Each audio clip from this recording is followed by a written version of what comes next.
Pak Ipung sudah sampaikan ke Pak Ipung nih ya. Nggak bisa masih tangkap, yang nangkapnya gede-gede orangnya. Orangnya bintang-bintang lah saya sampaikan. Ini sampaikan ke presiden karena mau turun Kepres. Kepresnya tolong dievaluasi, jangan stop, stop tetap jalan. Saya yakin jalan. Dan itu akan lobby dengan Kementerian Kelautan. Iya, akan lobby. Anak buah Bapak tetap lepas nanti. Itu mafia lebih pandai daripada kita. Lobster dipakai udara. Terima kasih. Assalamualaikum warahmatullahi wabarakatuh. Pak Dadang, silakan. Terima kasih pimpinan, kawan-kawan sekalian, Pak Menteri, Wakil Menteri dan sejajaran Kementerian KKP yang saya banggakan. Nah, apresiasi juga sudah sampaikan tadi. Nah, intinya gini, ini adalah potensi dari ekspor benur lobster. Tadi sudah oleh pimpinan Pak Alek disampaikan.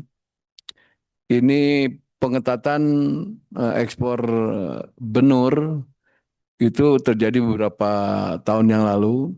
Nah, ini ada tetap meskipun diketatkan ternyata ini ada dua jalan ekspor benur ke Vietnam dan sekarang Cina. Cina membuka budidaya lobster. Benihnya dari Indonesia, dari kita benur. Nah, ini ada jalan kanan dan jalan kiri. Itu lolos, rata-rata lolos. Meskipun Pak Ipung pernah menangkapnya, tapi banyak yang lolosnya ketimbang yang kenanya. Ini luar biasa potensinya, besar-besaran lolos, jutaan. Dan Vietnam melindungi importir, eksportir daripada benur itu. Nah, sementara di KKP sendiri ini berapa sih sesungguhnya perusahaan yang resmi ekspor benur? Itu pertanyaan saya. Daripada stop ini tetap. Nah, ini yang harus jadi jalan keluar. Kalau di stop tetap jalan. Ini harus buat aturan yang jelas supaya semua jalan kanan. Dan syaratnya harus dipertegas. Oke, ekspor tapi dia juga harus budidaya di Indonesia. Persyaratkan budidaya supaya kita mengambil teknologinya. Mohon maaf ini kita belum mampu meniru teknologi Vietnam karena di belakangnya Jepang, China. Belum, meskipun lobster saya belum yakin itu yang di mana, yang di Batam yang Bapak sampaikan. Kalah sama Vietnam. Oleh karenanya ya harus seperti Vietnam, laut kita kaya. Itu Pak, punten. Daripada di stop tetap punten. Nelayan sepanjang pesisir selatan, saya jalan 3 hari, itu tetap memburu lobster. Dan saya ketemu dengan para mafianya. Saya tahu nih kalau dibacakan ini nggak enak. Mereka nyebut ini nyebut. Pak Ipung sudah sampaikan ke Pak Ipung nih ya. Nggak bisa masih tangkap, yang nangkapnya gede-gede orangnya. Orangnya bintang-bintang lah saya sampaikan. Pak Ipung, punten, saya 3 hari itu jalan dari ujung Genteng dekat Banten sampai ke Pangandaran. Itu tiap hari. Kalau di stop kasihan mereka. Karena satu ekornya bisa 50.000. Bisa apa? 7.000, 5.000. Kalau di stop ini tetap penangkapan tetap jalan, Pak. Itu yang di pantai Jawa Barat, apalagi di yang lain-lainnya. Itu kalau stop juga salah menurut saya. Potensinya lepas. Lebih baik cari solusi yang tepat.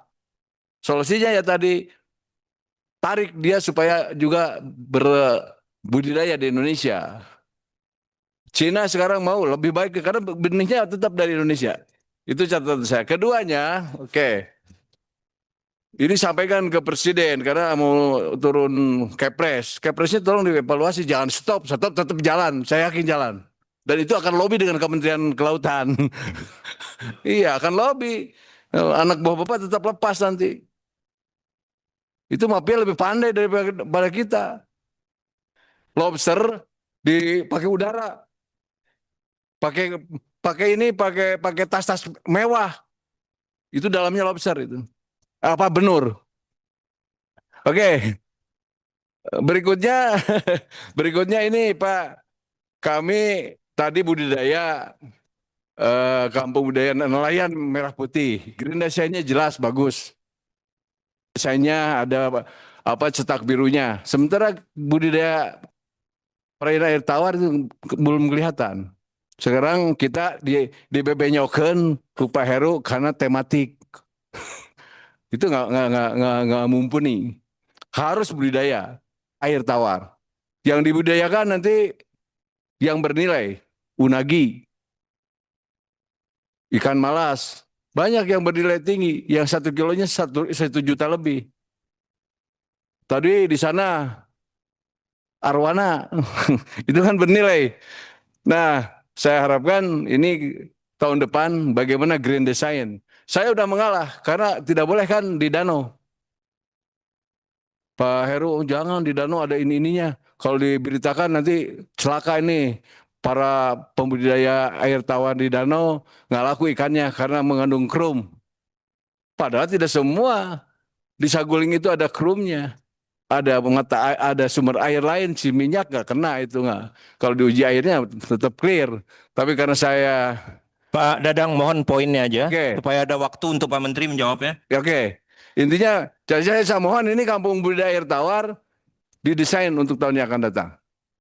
Oke, saya kira karena diingatin ketua, saya kira itu dulu lah saya sampaikan. Dan tambahannya satu ini, di kampung budidaya nelayan itu tolong anggarkan untuk rumpon. Saya masukkan di kelautan itu harus ada rumponnya. Kalau tidak ada rumpon, nangkapnya liar kemana-mana. Makasih. Baik, terakhir Pak Firman Subagio, 1 menit 45 detik ya Pak. Silakan. Baik, terima kasih Pak Lek sudah diberi waktu.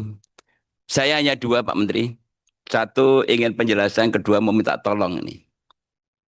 Pertama di lembar kedua tercatat di situ produksi perikanan ini mengalami kenaikan di laporan Bapak. Tapi di PDB perikanan ini mengalami penurunan. Kemudian juga nilai tukar nelayan di 2004. Kemudian pembudidaya ikan juga mengalami penurunan walaupun dikit. Ini mohon penjelasannya apa sebabnya supaya nanti kita bisa memperbaiki ke depan. Apakah sudah dievaluasi atau belum? Kalau dievaluasi apa masalahnya? Gitu. Ini pertanyaan. Kedua, ini sebetulnya bukan persoalan Pak Menteri, sudah lama Pak. Saya berterima kasih kepada Pak Dirjen PSDKP dan Pak Dirjen Tangkap tadi yang telah menerima nelayan-nelayan dari Jawa Tengah. Pertama Pak, mengenai proses perizinan. Proses perizinan ini kalau nggak salah kan ada 19 jenis ya di kementerian yang terkait. Ini mereka tadi malam datang ke rumah saya itu menyampaikan kepada saya dan langsung besok deh datang ke DPR kita ketemukan kepada Pak Dirjen terkait. Karena mereka keluh kesahnya adalah untuk mengurus izin ini ternyata yang di luar KKP ini juga cukup lama. Padahal mereka itu membangun kapal itu dengan pinjaman dari bank. Kadang-kadang ngurus izinnya belum selesai, sudah ditagih oleh bank untuk membayar cicilan kredit. Sehingga dia menekat bahwa saya harus berangkat saja. Kalau ditangkap, biar ditangkap. Kalau tidak, ya alhamdulillah kira-kira begitu. Tapi kebanyakan kan tertangkap. Ini masalahnya, jadi ini masalah kemanusiaan. Dan ini memang sudah cukup lama. Di Undang-Undang Cipta Kerja, itu sudah memberikan payung hukum ketika itu, ini saya juga heran. Ketika Pak Freddy Numberi menjadi Menteri KKP, semangatnya sama Pak, untuk supaya perizinan kapal nelayan itu disentralisasi di KKP. Tapi begitu beliau menjadi Dirjen Perhubungan, nggak mau juga dibawa ke sana juga. Ini menarik ini. Nah oleh karena itu, ketika Undang-Undang Cipta Kerja itu sudah memperkuat posisi ini supaya diberikan mandatori semua dipindahkan ke KKP. Yang perhubungan itu yang umum-umum aja lah gitu. Akhirnya udah disepakati. Namun kenapa sampai sekarang ini kok tidak bisa terrealisasi? Mohon saya minta tolong Pak Menteri supaya didorong kepada Pak Presiden lah, dibisikin supaya perintahkan saja supaya ini memberikan kemudahan. Itu satu.